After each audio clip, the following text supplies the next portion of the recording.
Hello everyone. Today I'm going to start the Indian legal history and this is my first lecture. Okay, ये हमारी first video होगी और आज से हम शुरू करने जा रहे हैं इंडियन लीगल हिस्ट्री। तो आप हमारी सीरीज वाइज सभी लेक्चर्स देखिएगा, ठीक है। तो this is my first lecture. तो चलिए स्टार्ट करते हैं इंडियन लीगल हिस्ट्री। तो आज के हम फर्स्ट लेक्चर में जानेंगे establishment of east India company. Okay, east India company हमारी कब आई थी? 1600 में। क्या था इसका ईयर? 1600। आगे हम जानेंगे इसको। हम 31 दिसंबर में आई थी। Okay, 1600 by the charter of issued by queen Elizabeth. It established its business in India during the Mughal period। ये जब स्टैब्लिश हुई थी, जब मुगल पीरियड का, उस टाइम मुगल पीरियड का, during the Mughal period start, मतलब कि बिजनेस हमारा शुरू हुआ था यहाँ पर। जो ये ईस्ट इंडिया कंपनी स्टैब्लिश हुई थी, इसी के पीरियड के दौरान, मुगल पीरियड के दौरान ये आई थी, ठीक है। और initially did not interfere in politics in south India. इसने दक्षिणी भारत भारत में मतलब कि पॉलिटिक्स में जितने भी इनको पॉलिटिक्स करनी थी, उन उसके अंदर इसने तब तक इंटरफेयर नहीं किया था, ठीक है, शुरुआती टाइम में जब ये आई थी, ठीक है। The east India company was is incorporated in England on 21 December 1600 by the charter of queen Elizabeth. जो क्वीन एलिजाबेथ थी वो वहां की महारानी थी, कहाँ की? इंग्लैंड की। इन्होंने चार्टर इशू किया। कब किया था? 31 दिसंबर 1600 में, ताकि ईस्ट इंडिया कंपनी को इनकॉर्पोरेट किया जाए, मतलब इस्टेब्लिश किया इसको, ठीक है। इसका ऑफिशियल नेम क्या था? मतलब कि जो ईस्ट इंडिया कंपनी थी, इसका ऑफिशियल नेम क्या था? The governor and company of merchants of London trading into east Indies. Official name establishment of east India, मतलब कि जो हमारी ईस्ट इंडिया कंपनी थी, इसका ऑफिशियल नेम यही था, the governor and company of merchant of London trading into east Indies. ये आपको अच्छे से लर्न करना है, ठीक है। तो चलिए आगे चलते हैं हम। For legislation of company where there was a court of director, it includes the member, one governor and 24 directors of the company. देखिए, इसमें एक लेजिस्लेशन थी कंपनी में, जिसमें जो कानून बनाती थी, मतलब कि जो कंपनी के अंदर होता है ना कोर्ट ऑफ डायरेक्टर्स, ये अपने कंपनी लॉ में हमारा आएगा। हम जब कंपनी लॉ स्टार्ट करेंगे तो उसमें आपको कोर्ट ऑफ डायरेक्टर्स के बारे में आपको बताया जाएगा अच्छे से, ठीक है।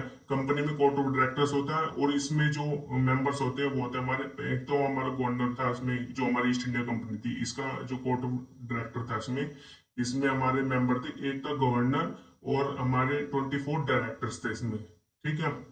ये हमारा क्या था? कोर्ट ऑफ डायरेक्टर्स, जो कंपनी को हैंडल करते हैं, जो डायरेक्टर्स होते हैं, ठीक है। तो चलिए आगे चलते हैं। Legislative powers of east India company. देखिए, हमारी जो कंपनी थी ईस्ट इंडिया कंपनी, इसके पास लेजिस्लेटिव पावर्स थी, मतलब कि ये कानून बना सकती थी, ठीक है। देखते हैं हम। Charter authorise the company to make laws, ordinance etcetera for its servants and for good government. मतलब कि चार्टर इशू करके कंपनी को पावर दे दी गई थी कि वो लॉ बना सकती है और ऑर्डिनेंस पास कर सकती है, ठीक है। For the servant and good working government, मतलब कि गवर्नमेंट को अच्छे, मतलब गवर्नमेंट सही से काम करे और सर्वेंट के लिए भी वो कानून बना सकती थी, ठीक है। और इसका दूसरा पॉइंट होगा हमारा, company could also impose fines और penalties for disobedience of its laws. अगर मतलब कि जो भी हमारे कंपनी के अंदर जितने भी सर्वेंट्स थे और जो हमारी जो भी हमारे वर्क होते थे कंपनी में, अगर उन मतलब कि जो कंपनी के अकॉर्डिंग कोई भी लॉ बनाया जाता था, अगर उसको कोई भी वायलेट करता था, मतलब कि उसको डिसोबे करता था, उसको अच्छे से, मतलब कि उसको रिस्पेक्ट नहीं करता था लॉज की और उसको वायलेट करता था, तो उसके उसके ऊपर वह कंपनी फाइन लगा सकती थी और पेनल्टी भी लगा सकती थी, ठीक है, और उसको सजा भी दे सकती थी, ठीक है। ये हो गया क्लियर आपको? तो हमारा था किंग्स काउंसिल, किंग्स कमीशन। अब किंग्स कमीशन में क्या था, देखते हैं हम। Besides legislative powers of company, crown authorised it to grant commission on the ship to maintain discipline on long voyages.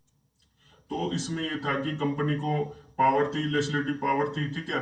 तो वह जो भी शिप के जो शिप का जो मेंटेन था उसको वही देखती थी कंपनी, ठीक है। और उसके अंदर जितने भी डिसिप्लिन थे, लॉन्ग वॉयजेस थी, उनको हैंडल करती थी।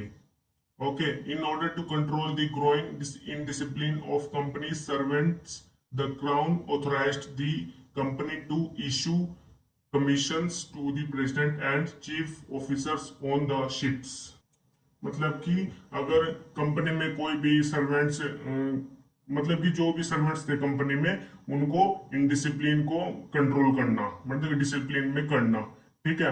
और जो क्राउन था उसने ऑथोराइज किया था कंपनी को टू इशू कमीशन, और मतलब कि उसके अंदर उसने अपने ऑथोराइज किया था, क्या इसके अंदर कमीशन थे। एक तो उसमें प्रेसिडेंट था और हमारे चीफ ऑफिसर थे ऑन द शिप्स में, ठीक है। शिप्स की बात हो रही है यहाँ पे, वॉयजेस की, ठीक है। तो आगे चलते हैं हम। So after landing on Indian soil the company established its first factory in Surat for the commercial activities. जब हमारी ये जो ईस्ट इंडिया कंपनी थी, जब इस्टेब्लिश हुई थी, उसके जब वो अच्छे से यहाँ पर इस्टेब्लिश हो चुकी थी, तो उसने सबसे पहले अपनी फैक्ट्री कहाँ पर ओपन की थी, वो करी थी सूरत में। किसके लिए? कमर्शियल एक्टिविटीज, मतलब कमर्शियल पर्पसेस के लिए इसने अपनी अपनी फैक्ट्री कहाँ पर इस्टेब्लिश की थी? सूरत में। सबसे पहली फैक्ट्री इसने सूरत में इस्टेब्लिश की थी। क्लियर?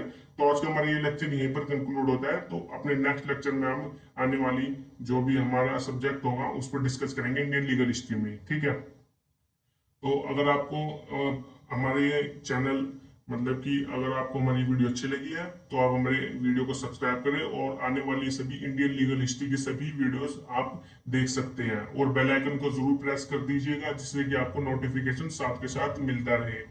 ओके, लाइक आप कर ही देंगे अगर आपको समझ में आ रहा है, और अगर नहीं भी आ रहा है तो आप कमेंट में जाकर मुझे बता सकते हैं। अगर आपको कुछ भी समझ नहीं आ रहा है, मैं अपनी वीडियो को अच्छे से इम्प्रूव करके आपको आपको अच्छे से समझा दूंगा, ठीक है। और आने वाली वीडियोस में अपने, मतलब कि उससे मेरे को भी पता लगता रहेगा कि मैंने अपनी वीडियोस में क्या, मेरी वीडियो में कमियां हैं जिससे कि आपको समझ में नहीं आ रहा है, ठीक है। तो चलिए हम अपने नेक्स्ट नेक्स्ट लेक्चर में मिलते हैं। Bye bye.